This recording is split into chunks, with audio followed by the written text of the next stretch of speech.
Hi friends, ഇന്ന് നമ്മുടെ ചാനലിൽ ഓണം സീരീസ് തുടങ്ങുകയാണ് കേട്ടോ. ഓണം വിഭവങ്ങളെല്ലാം ചെറിയ ചെറിയ വീഡിയോകളാക്കി ഇടുന്നുണ്ട്.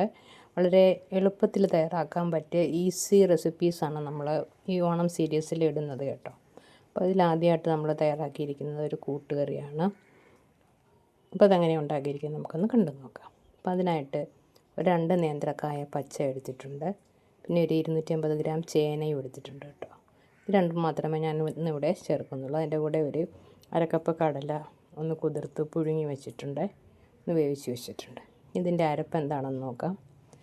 അരപ്പിനായിട്ട് ഒരു അരമുറി തേങ്ങ എടുത്തിട്ടുണ്ട്, ഒരു 3-4 അല്ലി വെളുത്തുള്ളി, 1/2 ടീസ്പൂൺ ജീരകം, ഒരു 4 പച്ചമുളക്, 3 ചുവന്നുള്ളി എടുത്തിട്ടുണ്ട് കേട്ടോ. വെളുത്തുള്ളി വേണമെങ്കിൽ അവോയ്ഡ് ചെയ്യാം.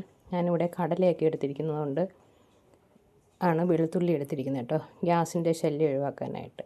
ഓരോ നാടിനും ഓരോ രീതിയാണല്ലോ. അപ്പം നമ്മുടെ നാട്ടിൽ ഇങ്ങനെ വെളുത്തുള്ളിയൊക്കെ ചേർക്കാറുണ്ട് കേട്ടോ. നമ്മൾ കഷ്ണങ്ങൾ ഒരു ഉരുളിയിലേക്ക് ഇട്ട് കൊടുത്തിട്ടുണ്ട്. ഇനി അതിലേക്ക് ഒരു 1/2 ടീസ്പൂൺ മഞ്ഞൾപ്പൊടിയും 1 ടീസ്പൂൺ മുളക് പൊടിയും ആവശ്യത്തിന് ഉപ്പും അതുപോലെ തന്നെ വേകാൻ ആവശ്യമായ വെള്ളവും കൂടെ ചേർത്ത് നമുക്കൊന്ന് മിക്സ് ചെയ്യാം.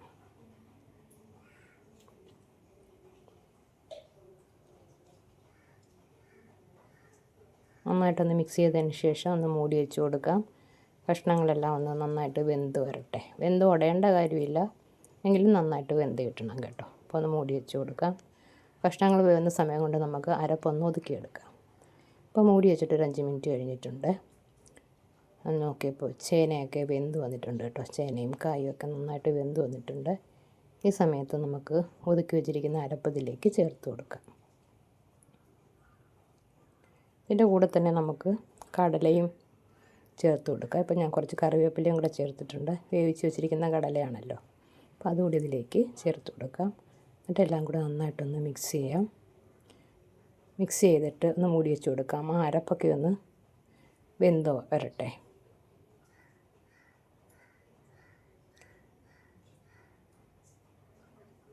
ഒന്ന് മൂടി വെച്ച് കൊടുക്കാം.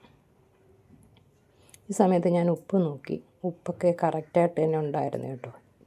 പിന്നീട് ഉപ്പ് ചേർക്കേണ്ടി വന്നില്ല. ഈ സമയത്ത് വേണമെങ്കിൽ കുറച്ച് ശർക്കര പൊടിയോ അല്ലെങ്കിൽ ചെറിയ കഷ്ണം ശർക്കരയോ ഒക്കെ ചേർക്കാം കേട്ടോ. ഞാനത് ചേർത്തില്ല കേട്ടോ, മധുരം വേണ്ടാന്ന് വിചാരിച്ചു. അപ്പം മിക്കവാറുള്ളവർ ശർക്കരയൊക്കെ ചേർക്കാറുണ്ട് കേട്ടോ. അപ്പോൾ അതാ പിന്നെ മൂടി വെച്ച് ഒരു 5 മിനിറ്റും കൂടെ കഴിഞ്ഞിട്ടുണ്ട്. നമ്മുടെ കൂട്ടുകറി ഇവിടെ റെഡി ആയിട്ടുണ്ട്. ഇനി നമുക്കിതിലേക്ക് ഒരു താളിപ്പാണ് ചേർക്കേണ്ടത് കേട്ടോ. ഒന്ന് താളിച്ച് ചേർക്കണം. അപ്പോൾ അതിനായിട്ട് ഒരു ഇരുമ്പിൻ്റെ ചീനച്ചട്ടി അടുപ്പിൽ വെച്ചിട്ടുണ്ട്. അതിലേക്ക് ഒരു 2 ടീസ്പൂൺ വെളിച്ചെണ്ണ ഒഴിച്ചു കൊടുക്കാം. വെളിച്ചെണ്ണ തന്നെ ഉപയോഗിക്കണം കേട്ടോ. അതിലേക്ക് 1 ടീസ്പൂൺ കടുക് ഇട്ട് കൊടുക്കാം. എണ്ണയൊന്ന് ചൂടായി വരട്ടെ.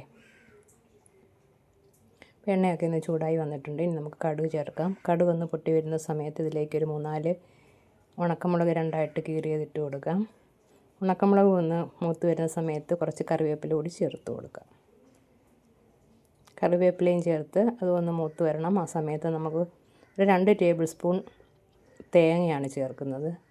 ചിരകിയ തേങ്ങ ഇതിലേക്ക് ചേർത്ത് അതൊന്ന് വറുത്തെടുക്കണം കേട്ടോ. അതിൻ്റെ കളറൊക്കെ ഒന്ന് മാറി ഒരു ബ്രൗൺ കളറാവുന്നത് വരെ ഇതൊന്ന് വറുക്കണം.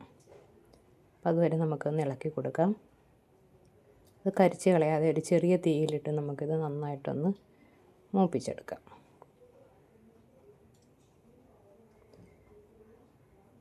ഇപ്പം നമ്മുടേതാ തേങ്ങയെല്ലാം മൂത്ത് വന്നിട്ടുണ്ട്, കളറൊക്കെ മാറി വന്നിട്ടുണ്ട്, കണ്ടില്ലേ? ഇത്രയും മതി. ഇനി നമുക്കിത് നമ്മുടെ കൂട്ടുകറിയിലേക്ക് ചേർത്ത് കൊടുക്കാം. ഇതും കൂടെ ചേരുമ്പോഴേ നമ്മുടെ കൂട്ടുകറി പൂർണ്ണമാകത്തുള്ളൂ കേട്ടോ. അതും കൂടെ ചേർത്ത് നമുക്ക് നന്നായിട്ടൊന്ന് മിക്സ് ചെയ്തെടുത്താലുണ്ടല്ലോ നല്ല അടിപൊളി ടേസ്റ്റുള്ള ഒരു കൂട്ടുകറിയാണ്. വളരെ എളുപ്പത്തിൽ നമുക്ക് തയ്യാറാക്കി എടുക്കുകയും ചെയ്യാം. അധികം ഇൻഗ്രീഡിയൻസ് ഒന്നും തന്നെ ഇല്ല. അപ്പോൾ എല്ലാവരും ഈ ഓണത്തിന് ഇതൊന്ന് ട്രൈ ചെയ്ത് നോക്കണം കേട്ടോ. എന്നിട്ട് ഇന്നത്തെ എൻ്റെ വീഡിയോ ഇഷ്ടപ്പെട്ടുവെങ്കിൽ എല്ലാവരും ലൈക്ക് ചെയ്യും, ഷെയർ ചെയ്യും, കമൻറ്റ് ചെയ്യും. അതോടൊപ്പം തന്നെ സബ്സ്ക്രൈബ് ചെയ്യാൻ വേണം. ഇതുവരെ സബ്സ്ക്രൈബ് ചെയ്യാത്തിട്ടുണ്ടെങ്കിൽ സബ്സ്ക്രൈബ് കൂടി ചെയ്യുക.